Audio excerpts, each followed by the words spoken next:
राजधानी देहरादून के विधानसभा भवन में महिला सशक्तिकरण एवं बाल विकास मंत्री रेखा आर्य ने विभागीय अधिकारियों के साथ समीक्षा बैठक की। इस दौरान सभी जनपदों के जिला कार्यक्रम अधिकारी भी वीडियो कॉन्फ्रेंसिंग के जरिए जुड़े रहे। वहीं इस बीच महिला सशक्तिकरण एवं बाल विकास मंत्री रेखा आर्य ने कहा कि बैठक में महत्वपूर्ण बात यह थी कि अभिभावकों को नंदगौरा योजना के लिए आवेदन में परेशानियों का सामना करना पड़ रहा है। साथ ही उन्होंने कहा कि अधिकारियों के साथ चर्चा करने पर पता चला कि नंदा योजना के अंतर्गत नवजात बालिकाओं के लिए नियम है कि जन्म के बाद 6 महीनों के अंदर उनके अभिभावक आवेदन करेंगे, जिसमें ऑनलाइन आवेदन की शुरुआत 22 अक्टूबर से की गई है और जिन बालिकाओं का 22 अक्टूबर से पहले 6 महीने का समय पूरा हो गया है, उनके अभिभावकों द्वारा ऑफलाइन माध्यम से आवेदन स्वीकार करने के लिए अधिकारियों को निर्देश दे दिए गए हैं, जिन्हें ऑफलाइन माध्यम से धनराशि भी वितरित की जाएगी। महिला कल्याण दोनों विभागों के अधिकारियों के साथ ही हमारे जनपद स्तर पर हमारे जिला कार्यक्रम अधिकारी और जिला प्रवेशन अधिकारी है, उनके साथ वर्चुअली जो है आज बैठक ली गई है। और उस बैठक में एक महत्वपूर्ण बात ये थी कि फील्ड में लगातार एक ये मैसेज आ रहा था, कुछ पत्रकार बंधुओं की तरफ से भी ये मैसेज आ रहा था कि नंदा गौरा योजना को लेकर जो कि 22 अक्टूबर से हमने उसकी ऑनलाइन प्रक्रिया चालू कर दी है, तो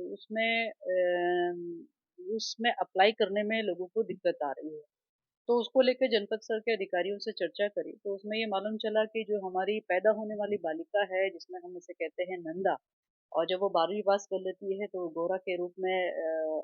हम लोग उसको सम्मानित करते हैं या राशि देते हैं। तो जो नंदा योजना के अंतर्गत जो पैदा हुई बालिकाएं हैं, उसमें एक नियम है कि आप पैदा जब होंगे तो उसके 6 महीने के अंतर्गत आपके अभिभावक जो है वो अप्लाई करेंगे।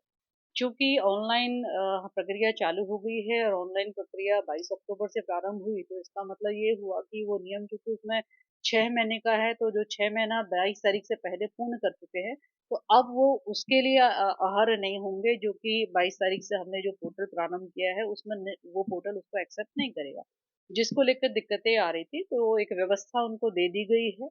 कि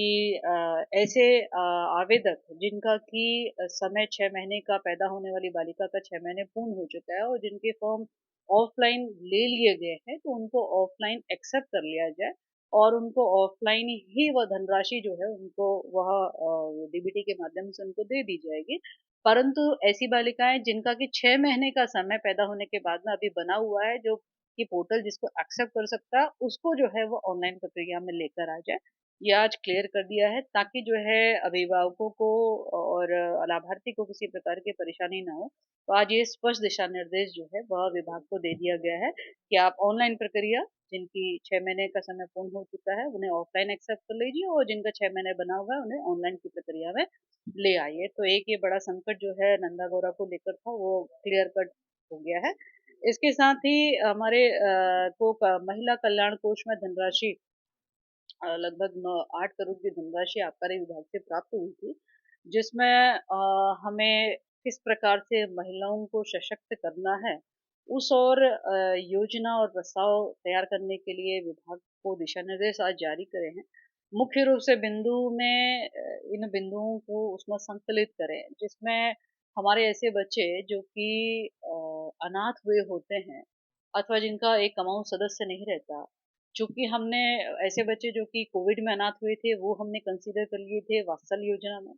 ऐसे बच्चे जो आर्थिक रूप से कमजोर हैं उनको हम स्पॉन्सरशिप योजना में लेते हैं। लेकिन ऐसे बच्चे जो आपदा में अनाथ हो जाते हैं, ऐसे बच्चे जो एक्सीडेंट में अनाथ हो जाते हैं, तो ऐसे बच्चे अभी तक किसी भी उसमें कवर नहीं हो पाए थे, तो उनको केंद्र बिंदु में रखते हुए प्रस्ताव की संरचना करें।